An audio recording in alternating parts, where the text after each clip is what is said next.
This show, we go into greater detail about mystical meditation. To the Fourfold Path and Dr. Michael Likey's spiritual tools and technologies that will increase the quality of your life.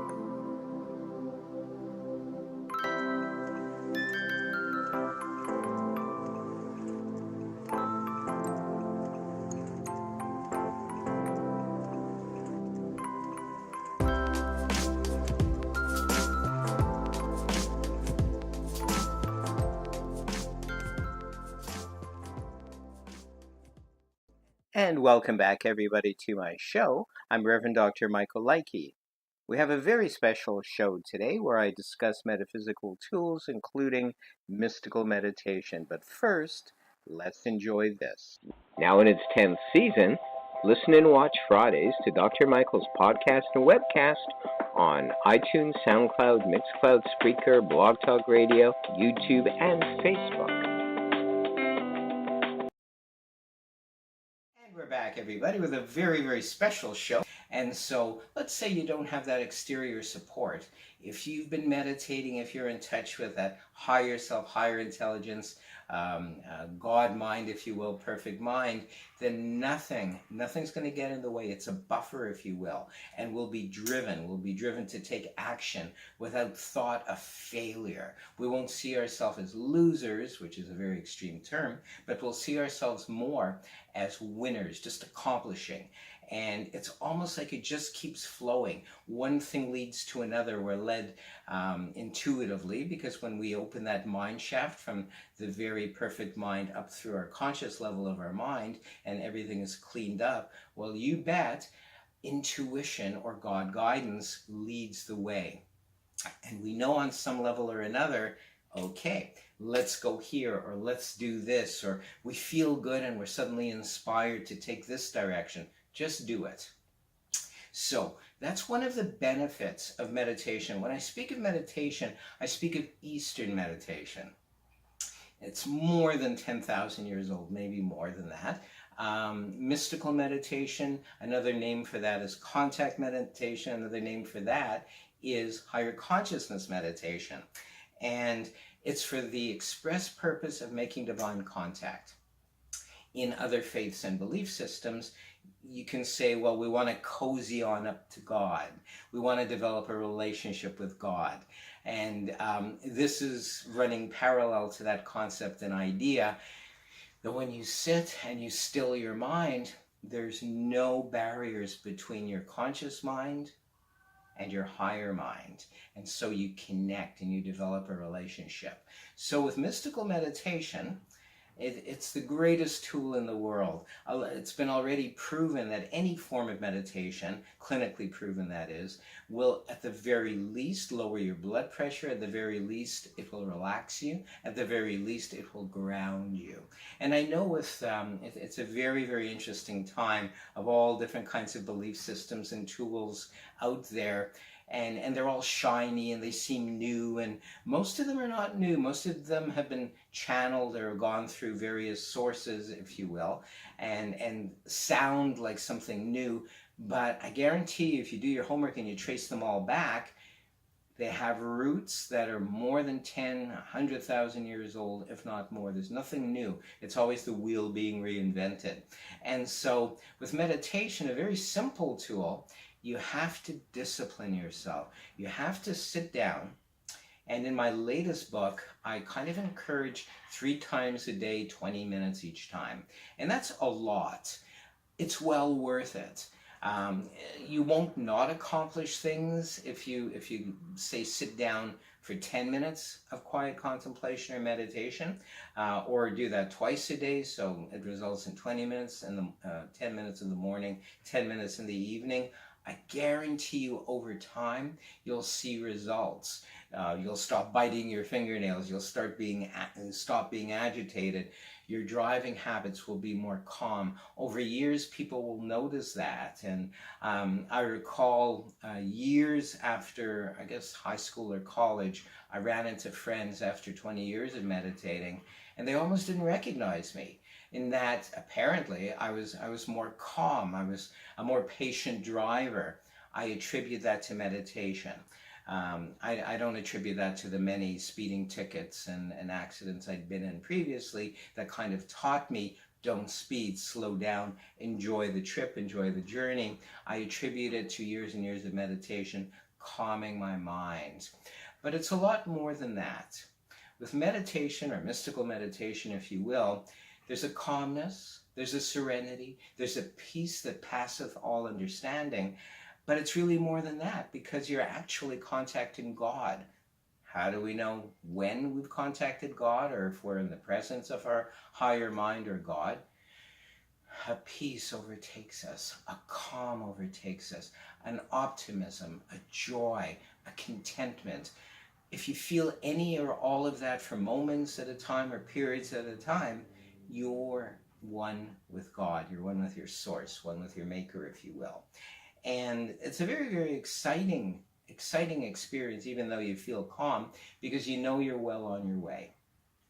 So, in Eastern versus Western psychology, which is actually the title of one of my other books, Western Psychology versus Eastern Psychology, we acknowledge various levels of the mind. In Western psychology, there is merely the libido at the very center of one's mind, if you follow Western psychology. And the libido is the instinct for survival. It's also sex drive, if you will.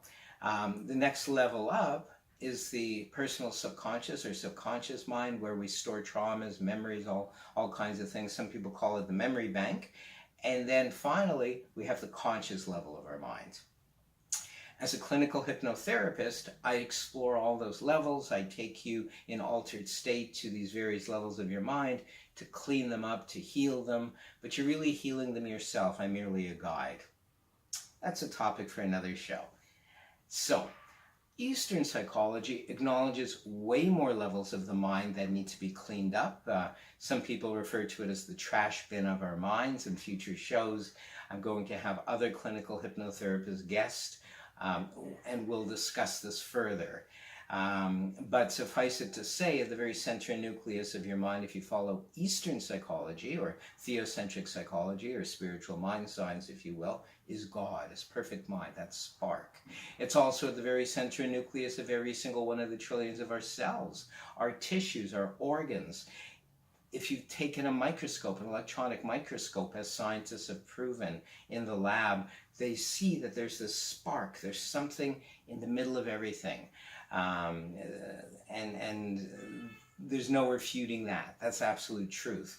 Even the air, solid objects outside of ourselves are still comprised of God, the God particle. You may have heard that term. Google it if you haven't. And so that means there's no place that God is not. On the outside, on the inside, it's almost like we're a fish in a fishbowl, and the water is God. And the water is inside and outside of us, if you like that analogy. We're also an extension of God, if you like to think that we're a mere drop from the ocean. We live in the ocean, and we're one of the droplets of waters that comprises the ocean.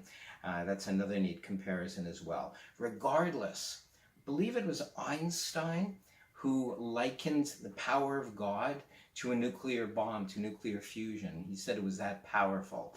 Back then in the 20s and 30s, that was the greatest explanation or analogy or comparison he had.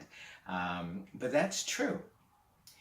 Now, this power can be used for good or bad, but it's God, it's source, it's higher intelligence, therefore we are automatically dealing with a good power, positive power. Anything that works with or deals with or starts to contemplate negativity, we're working with another part of our mind called the personal ego will, or personal ego identity. Personal ego identity is the opposite of perfect mind. It's the flawed mind. It's the part of our unconscious mind, and I'm still going to refer to the various levels, that hasn't been cleaned up yet. So our personal ego will, or personal ego identity, makes us think we want things or people or objects that may not necessarily be in our greatest interest. So perhaps we've decided, because we have the money, or worse, that we don't, that we want a fancier, expensive car, or we want clothing, or we want this partner, or we want this job or situation. There's nothing wrong with having ambition. I know a lot of Buddhist script says, don't be ambitious. That's not quite the meaning of it. They mean stay calm and allow yourself to be guided by higher power to know what you really want or what's in your greatest interest, as deemed by God. So, in this lifetime, we have soul's purpose. We have multiple soul's purposes, which is God's will for us in this lifetime.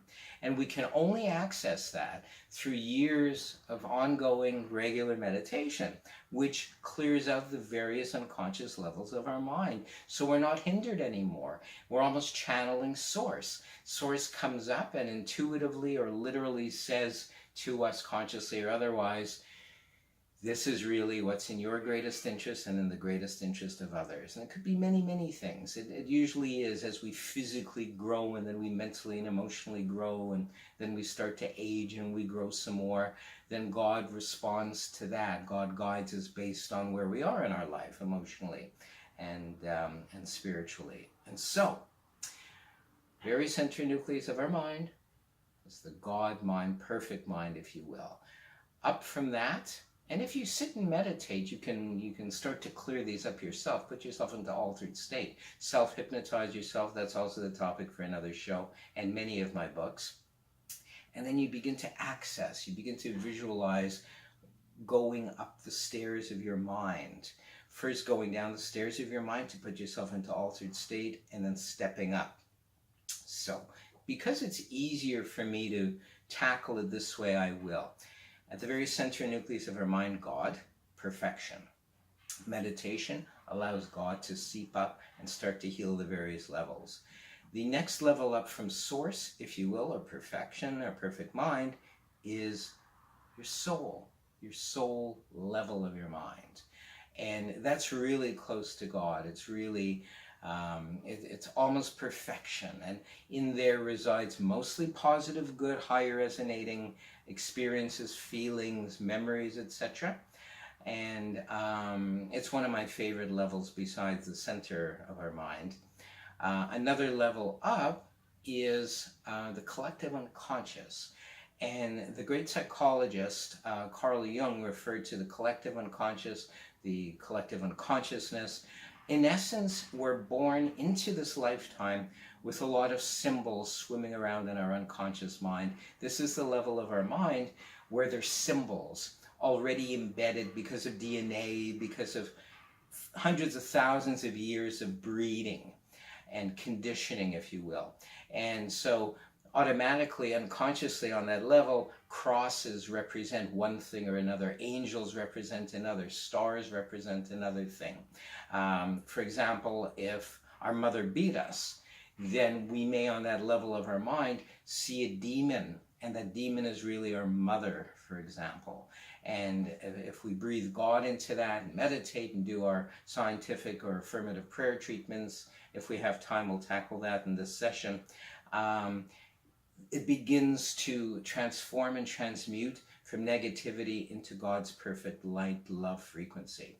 The next level up from the collective unconscious, if you will, one of my favorites, it's not what you think though, the psychic energy level. And psychic energy level only refers to non-physical. It refers to that which we visualize or envision or image.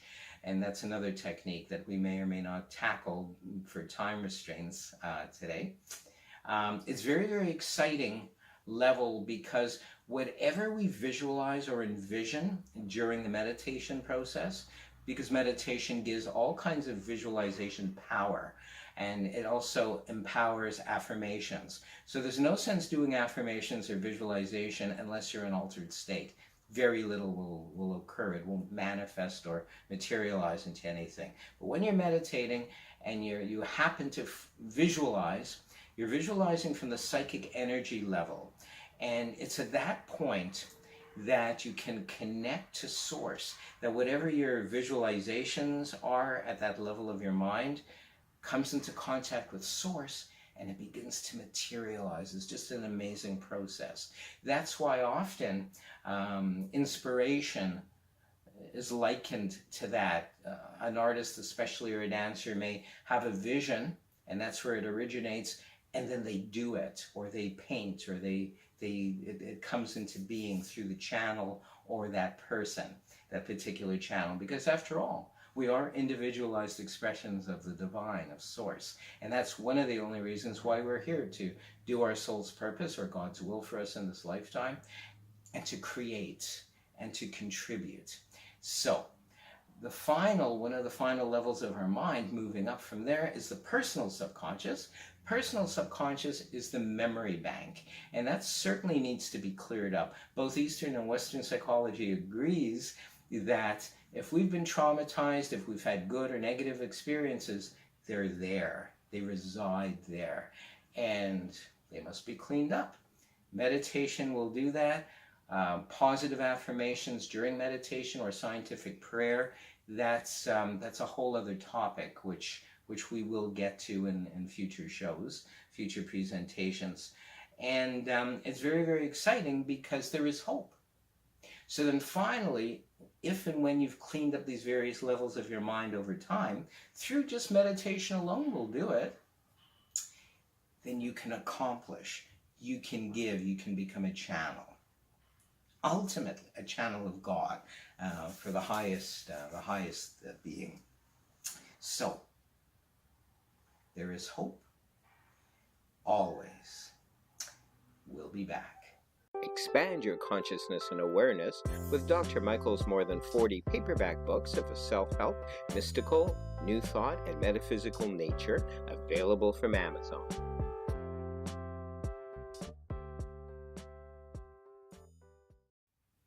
And we're back. So, I want to thank you all for taking the time to tune into today's show. Until next time, peace and richest blessings. Welcome to the Fourfold Path and Dr. Michael Likey's spiritual tools and technologies that will increase the quality of your life.